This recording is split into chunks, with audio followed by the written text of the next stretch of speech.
ત્યારે આપણને આ મનુષ્ય દેહ મળ્યો. આ જો આ મરવા વાળાને આપણે હમણાં એમ કહીએ ને કે તારી 2 આંખું આપી દે, હું તને 50,000 આપું, નહીં આપે. આપે? મરી જવાનું હેલ આપી દો ને તો એમ કે 50,000 ની છે, એમ કે આટલા સ્વાર્થી છીએ આપણે. કે ખોટું બોલું છું? પણ કે જો તમારો આત્મા કબૂલ કરતો હોય તો જ, પરાણે નથી કહેતો કે જેને આ ભૂમિ ઉપર આ જગ્યા હોય આવીને પોતાના દુઃખ દર્દ દાદાના માપ્યા ને ફરીથી એને જોડાવા પણ મારા ઠાકરે રહેવા દીધી.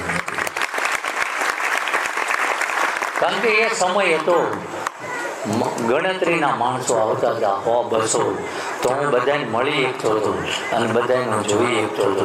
હવે બધી સંખ્યા હજારોમાં જતી રહી. ક્યાં જવું મારે? કારણ કે હું નોકરી ધંધો કરું છું. નોકરી પતાવી આખો દિવસ તમારી વાંહે. કોઈ એવું કે બાપુ હોઈ જાય એવું ભાડ્યું. અમુક 2-2 દિવસથી અહીં પડાવ નાખ્યા, એવું ના માનતા પાછા. એમને કાલ જતું રહેવાનું, બહુ રોકાવાનું નહીં પાછું. હા, હવારે તો બસ મળી જાય ને પછી. અમુક ને એમ ક્યારેક અઠવાડિયું થયું હવે ઘરે જાઉં તો કે અમારે ઘેર શું કામ છે? અહીંયા કઈ કામ ના હોય અહીં કઈ તંબુ નાખો ના, કઈ ધંધો ગોતો. નકર અહીં મારા ગામમાં દાળીએ મોકલી, બાકી મફતના ધર્મના રોટલા ના તોડાય. હોય મહેમાન ગતિ 1-2 દિની હોય ને.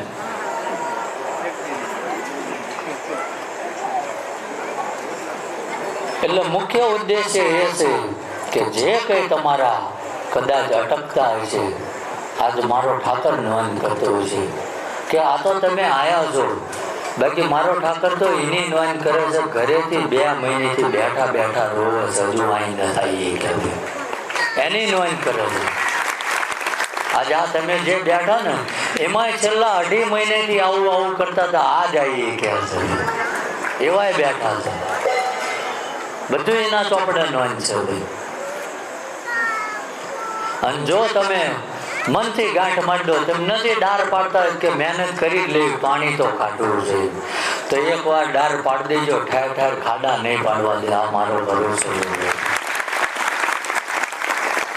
આ તો ઓળખાણ લઈને આવે, બાપુને મળાવી દો ને અમારે બહુ દુઃખ છે.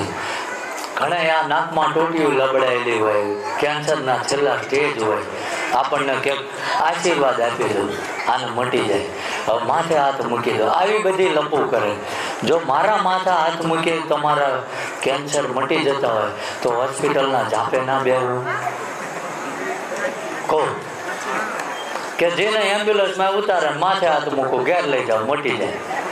ઘણા આવે આદમી તો સમજે, બહેનું એટલી તકલીફ ઊભી કરે ને, આ મારો દીકરો ભણવામાં નથી, આ માથે હાથ મૂકી દો ને ભણે.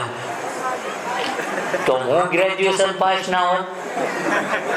હરે પ્રવચનમાં કહું અભણ માણસ છું કે થતું હોય એ થાય કે આપણે આપણા દીકરાને દાદાના દર્શન કરાવો, અને કોઈક જે કંઈ હોય આનું ધ્યાન. કારણ કે આપણે અપેક્ષાઓ ખોટી લઈ, આપણે એના હજુ સમજાય ના આવે ને તો આપણે આપણા સપના એના માથે ઝીકી દેવી. તને મારે આ બનાવવાનું છે ને આ કરવાનું છે ને ફલાણું કરજે ને, તું નોકરીએ સાઈડ પે એમ હુતા હુતા ખાવી, તારી એની બહુ તમને ખાવા દેશે ખરી? એટલે ખોટી અપેક્ષાઓ દુઃખી કરે. એને કહેવાય તને રસ હોય એમાં ભણ, અને સાત્વિક જગ્યા પકડો ને એટલે આપણું બાળક રહ્યું એ સંસ્કારી થાય, ગેરમાર્ગે ના થાય. આપણી કમાણી એ છે સંસ્કાર રહ્યા ને, કે આજ અમને અમારા મા બાપના સંસ્કાર હતા ને તો અમે આ કરીએ છીએ. કરજો ખરા, રોજ 10,000 માણસ ખવડાવો ખરા?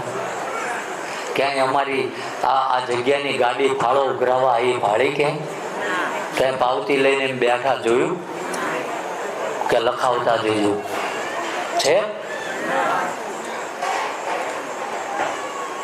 કોઈને કીધું દર્શન કરવાના 200 રૂપિયા થશે? લેસન ઘણી જગ્યાએ. હા કે ના તો બોલો.